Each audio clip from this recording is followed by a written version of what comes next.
E aí pessoal, tudo bem? Sejam todos bem-vindos para mais um vídeo do nosso curso. Hoje eu vou apresentar para você os componentes que são organizados, protegidos, guardados pelo quadro de distribuição.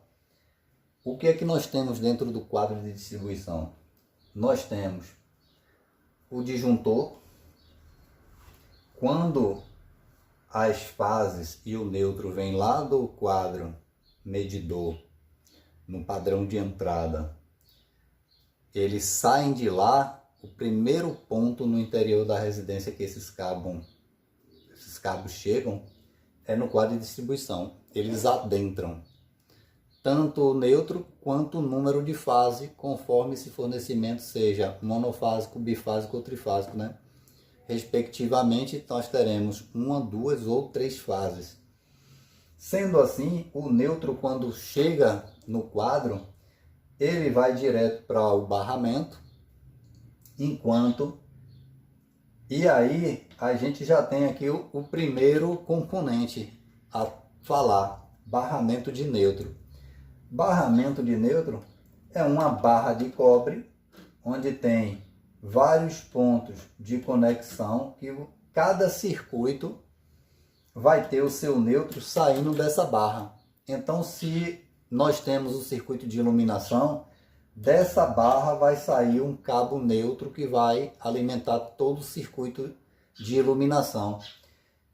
O circuito de tomada vai sair outro cabo do mesmo barramento. Circuito de chuveiro, outro cabo do mesmo barramento. O que vai mudar são as bitolas, conforme nós vamos dimensionar depois.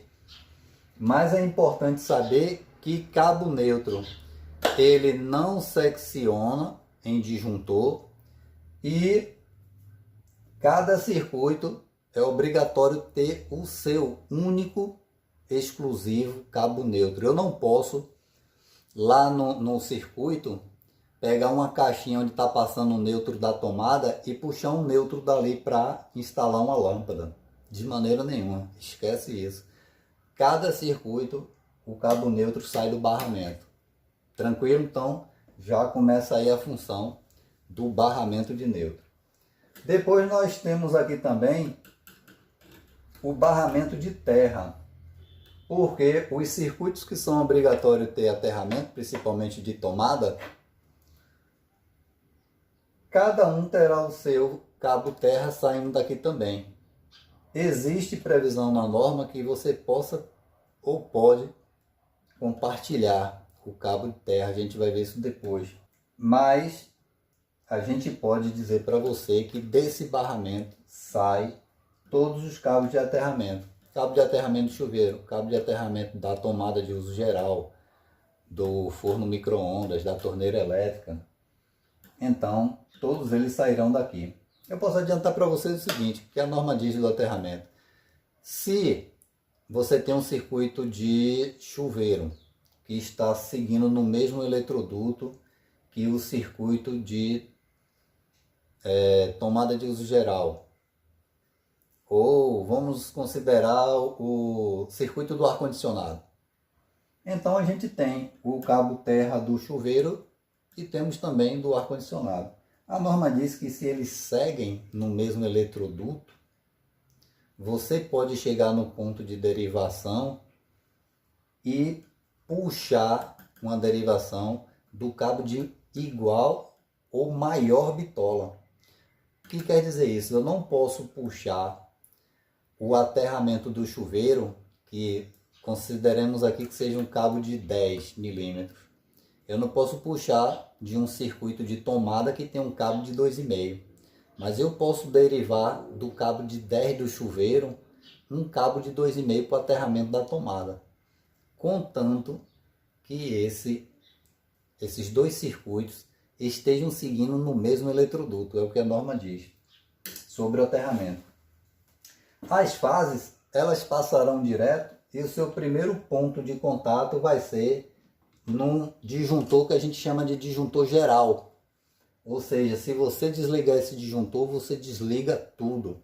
O disjuntor geral ele pode ser substituído por um disjuntor diferencial residual. É um equipamento que faz o papel tanto de disjuntor quanto o papel de DR, porque são papéis diferentes.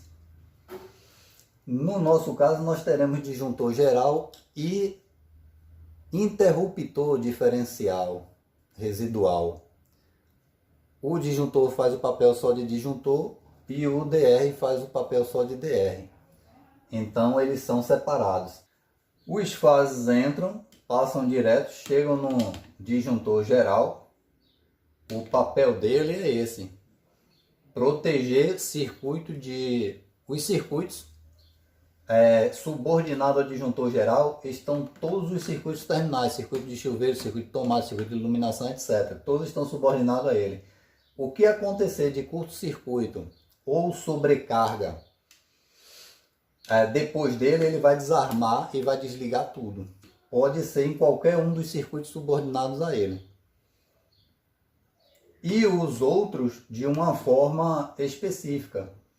Os outros disjuntores vai proteger seus respectivos circuitos. Então, se houver um curto-circuito ou sobrecarga no circuito do chuveiro, só o disjuntor do chuveiro vai desarmar. E aí a gente vai aprender como é que se dimensiona isso, para de repente o disjuntor geral não desligar por conta de um problema no circuito de chuveiro.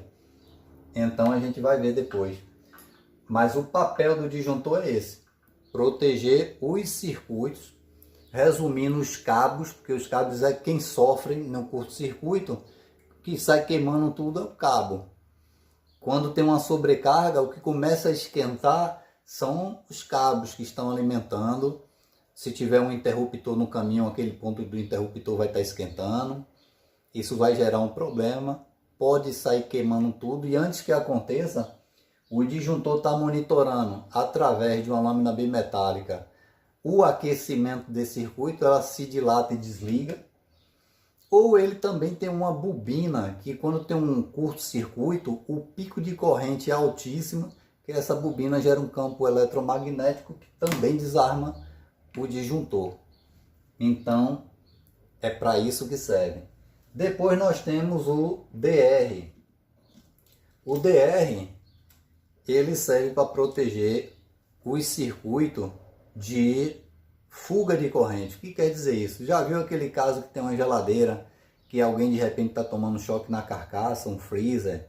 Aquilo ali aconteceu algum problema de maneira que uma fase encostou ali na carcaça. Se esse equipamento estiver devidamente aterrado, a corrente vai fluir para a terra. Isso chama-se fuga de corrente. Da mesma maneira, se uma pessoa com pé descalço vai e toca na carcaça, ela vai estar fluindo nela a corrente. Isso também é uma fuga, que de outra maneira também se caracteriza em choque elétrico. E por isso o DR acaba aqui protegendo também a pessoa de choque. Mas o papel, a função dele é fuga de corrente. Choque elétrico, eu deveria ter falado antes quando eu falei do aterramento, mas é o aterramento que de fato te protege do choque, porque a corrente, ela sempre procura um caminho mais fácil. Então, se isso acontecer, no exemplo de um freezer, de um refrigerador, e você vai e toca na carcaça, ao invés da corrente fluir pelo seu corpo, que vai se caracterizar em um choque elétrico, essa corrente vai preferir fluir para o aterramento, de maneira que você toca e de repente você não toma um choque, não vai nem sentir, ou talvez sinta uma formigadazinha, de maneira que você não vai morrer, porque a grande parte, ou quem sabe a totalidade da corrente, vai estar indo para o aterramento. E o que sobra que viria para seu corpo, a resistência da pele é o suficiente para você às vezes nem sentir. Então, é a função do aterramento. Essa barrinha de aterramento aqui, ela vai mandar os cabos terra para todos os circuitos que precisam, mas também, se acontecer alguma coisa semelhante no equipamento lá, a corrente vai estar vindo para aqui e daqui para as hastes que estão enfiadas lá no terreno, a gente vai ver depois.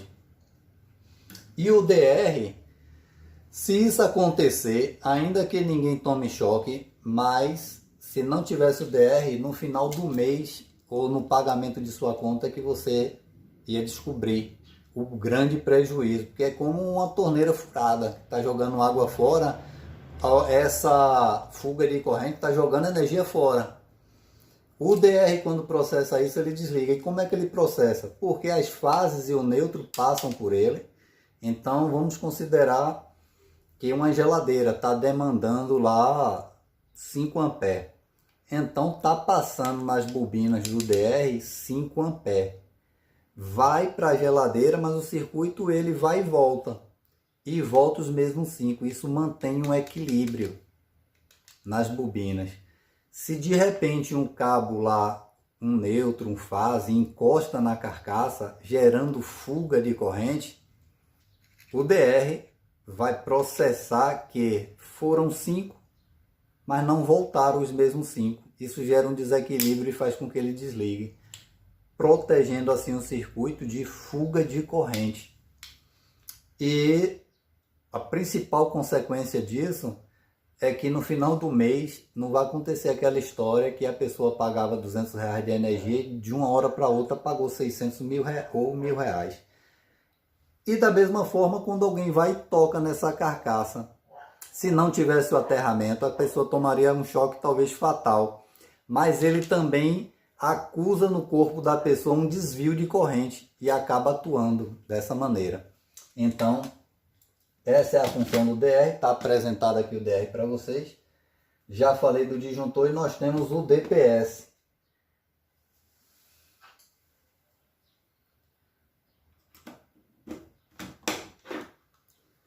O DPS, ele trabalha assim. Quando o cabo fase adentra no disjuntor, a gente deriva para entrar no DPS também. Na saída do DPS, a gente fecha. É como se fizéssemos um curto-circuito das fases que entram e também do neutro. Agora, detalhe que a norma obriga o neutro estar protegendo o DPS quando ele não é lá no padrão aterrado. Quando esse neutro ele vem aterrado, dispensa, mas se quiser botar o DPS, também não tem problema. Mas é aí o que acontece. Quando tem um relâmpago, uma trovoada, que cai um raio, às vezes cai próximo à rede, ou até na própria rede, e isso vai trazer uma alta tensão em corrente para a residência. Ele tem um equipamento eletrônico aqui dentro, que quando isso acontece, além do normal, ele normalmente é aberto. E isso faz com que ele feche. Ele pega essa fase aqui e fecha para sair do outro lado. Aí o que vai acontecer? Essa alta tensão e corrente, ao invés de adentrar no interior da residência, vai achar um caminho mais fácil para ir para a terra. Então ela passa por ele e escoa para a terra. Sendo assim, a função do DPS é proteger os circuitos de surto elétrico, né? DPS, dispositivo de proteção contra surto.